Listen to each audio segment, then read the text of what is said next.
Assalamualaikum warahmatullahi wabarakatuh. Alhamdulillahi rabbil alamin. Wabihi nasta'in wa ala umrid dunya waddin. Wassalatu wassalamu ala asrafil anbiya'i wal mursalin. Sayyidina wa maulana Muhammadin. Wa ala alihi wa sahbihi ajmain. Amma ba'du. Yang pertama dan paling utama, marilah kita panjatkan puja dan puji syukur atas kehadirat Allah Subhanahu wa Ta'ala. Zat yang Maha Pengasih, tak pernah pilih kasih. Zat yang Maha Penyayang, tak pandang sayang, yang selalu memberikan rahmat dan hidayahnya tanpa perhitungan. Sholawat serta salam, keselamatan serta kesejahteraan semoga senantiasa tercurahkan kepada seorang tokoh revolusioner yang merupakan the first and the best man, seorang pemimpin yang tak bergaji, seorang direktur yang tak berdasi, dan seorang guru tanpa sertifikasi. Tak lain dan tak bukan, beliau adalah Habibullah Muhammad sallallahu alaihi wasallam. Dewan juri yang saya hormati dan hadirin yang dirahmati Allah. Pada kesempatan yang penuh berkah ini, izinkan Fani menyampaikan sedikit tausiah tentang berbakti pada orang tua untuk kesuksesan masa depan. Teman-teman, sebelumnya Fania mau bertanya nih, dijawab ya. Siapa yang mengandung kita? Siapa yang melahirkan kita? Siapa yang menyusui kita? Subhanallah, ibu, dan ibu. Ibu adalah seorang wanita yang mengandung, melahirkan, mengasuh, dan membesarkan anak-anaknya dengan penuh cinta dan kasih sayang.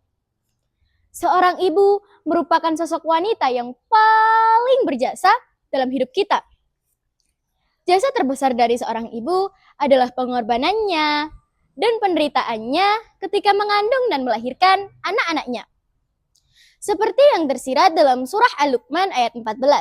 Allah berfirman, A'udzu billahi minasy syaithanir rajim. Bismillahirrahmanirrahim.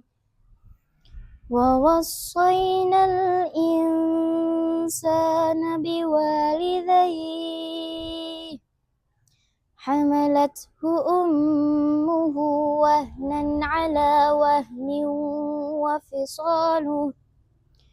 fisaluhu fi 'amaini an ishkur li wa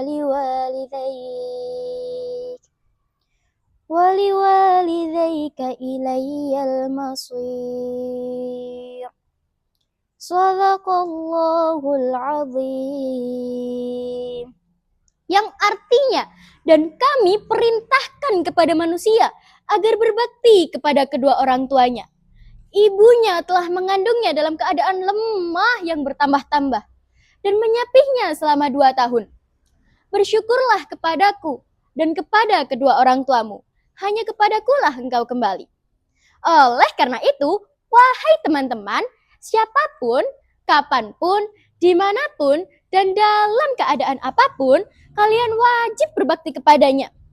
Caranya, lemah lembutlah dalam bertutur kata, sayangi ibu seperti ibu menyayangi kita, dan muliakanlah ketinggian derajatnya, dengar dan patuhilah segala nasihatnya, ingatlah akan jasa-jasa dan pengorbanannya, tapi awas, jangan pernah katakan kepadanya.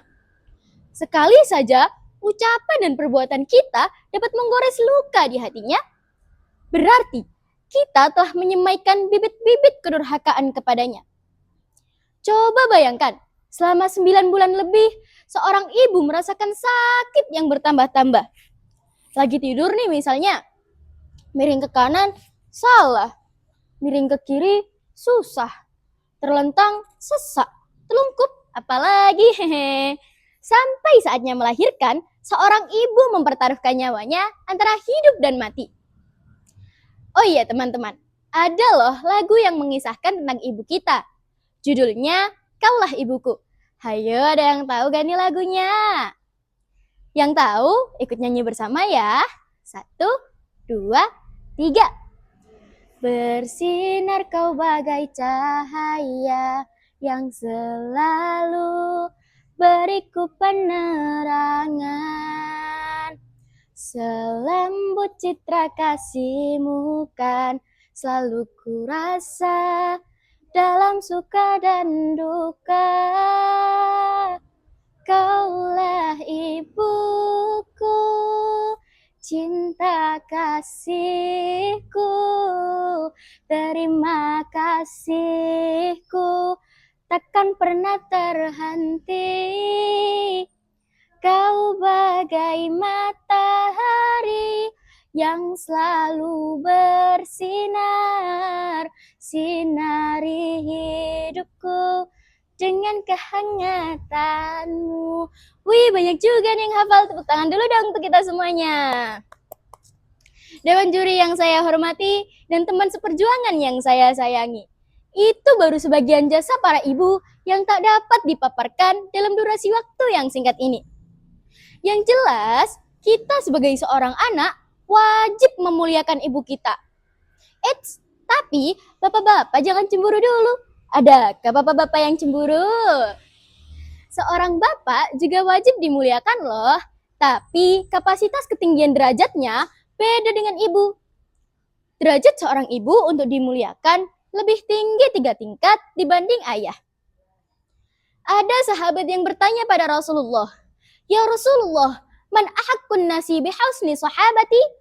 Qala ummuka. Qala thumma man? Qala ummuka. Qala thumma man? Qala ummuka. Qala thumma man? Qala abuka. Yang artinya, wahai Rasulullah, kepada siapakah aku harus berbakti pertama kali? Nabi Shallallahu Alaihi Wasallam menjawab, ibumu. Dan orang tersebut bertanya kembali, kemudian siapa lagi? Nabi Shallallahu Alaihi Wasallam menjawab, ibumu. Orang tersebut bertanya kembali, kemudian siapa lagi? Beliau menjawab, ibumu. Orang tersebut bertanya kembali, kemudian siapa lagi? Nabi Shallallahu Alaihi Wasallam menjawab, kemudian ayahmu. Hadis riwayat Imam Bukhari dan Imam Muslim. Kau tak pernah lelah sebagai penopang dalam hidupku.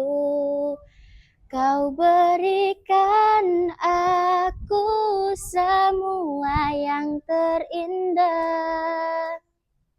Aku hanya memanggilmu ayah di saat ku kehilangan arah. Aku hanya mengingatmu ayah jika aku telah jauh darimu. 1000 rakaat sholatmu, 1 miliar sedekahmu, lalu kau kores hati ayah ibumu. Demi Allah, kesuksesan masa depan haram untukmu. Dewan juri yang saya hormati dan hadirin yang dirahmati Allah. Inti dari tausiah ini Fania simpulkan dalam sebuah pantun. Jawab cakep ya. Pergi ke kota membeli selendang, dibelikan orang tua yang tercinta. Jika berbakti tak pernah pandang, kesuksesan tergapai di depan mata. Demikianlah yang dapat Fania sampaikan. Mohon maaf atas segala kekurangan. Wabillahi taufik wal hidayah. Wabiridha walinaya. Wassalamualaikum warahmatullahi wabarakatuh.